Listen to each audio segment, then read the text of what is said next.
The instructional design process identifies the knowledge and skills a learner needs, and it creates engaging instruction for the learner that aligns with the learning objectives.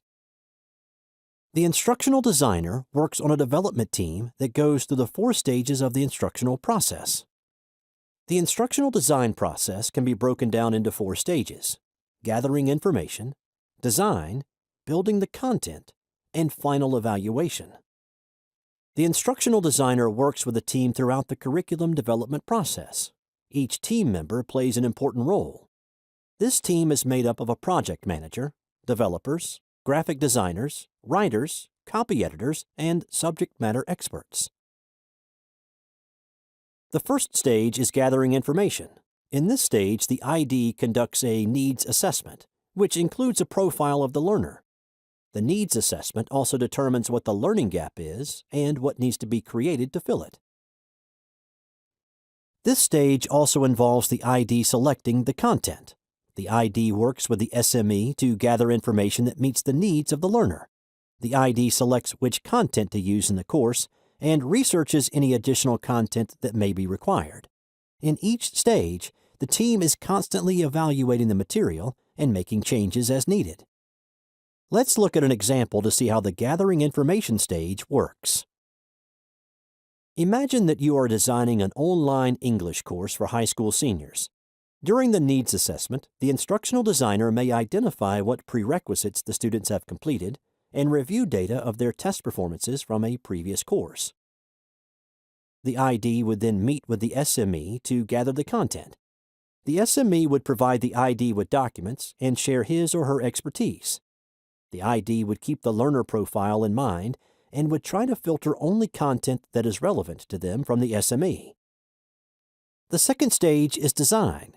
In this state, the ID writes objectives in a way that leads to measurable outcomes for the learner. The objectives use action words like create and analyze. The ID ensures that the objectives align with the content.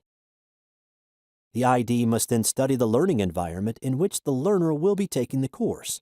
Will it be on the computer or in the classroom? The ID then decides the best way to deliver the content based on the environment. Next, the ID takes the information from the SME and lays it out in a storyboard. They decide how it will be sequenced and identify what needs to be created by the graphic designer. The storyboard serves as a map for the developer to follow when putting all of the content together. Let's refer back to our scenario. Now that the English course has an identified learner and the information has been gathered, the team begins designing the content. They write measurable objectives such as, by the end of Lesson 1.2, the learner will be able to identify themes that are relevant to modern times from Hamlet.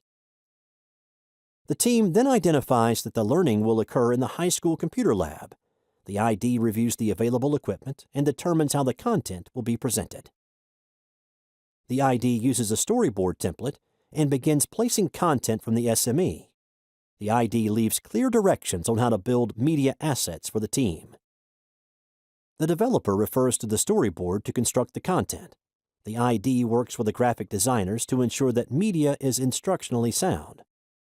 The developer takes the storyboard and uses the authoring tool that has been selected for the project. The developer works with a graphic designer to insert different pictures, such as characters from Hamlet and graphic organizers.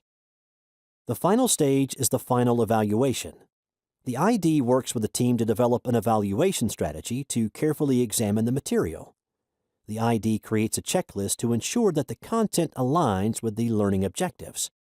The team develops a process to make sure the content is thoroughly evaluated.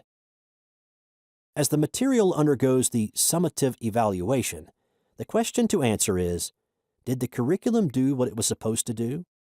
If the content does not meet the criteria, then changes are made and the content goes back through the development cycle. Let's look at an example of the evaluation process. The instructional designer creates a checklist to help make sure that the content aligns with the objectives and that the curriculum provides adequate resources. An example item on this checklist may be that the material respects the constraints of resources and time. The team works together to make sure that the course sets out to do what it is meant to. The development team may review survey results that were completed by the learners after reading the course. The team then implements the feedback from the survey in order to make improvements, in which case the cycle would start again. The instructional design process takes information from a subject matter expert. Through analysis, design, development, and evaluation, the information becomes a learning experience. When the ID process is followed and the team collaborates, engaging and dynamic content is created.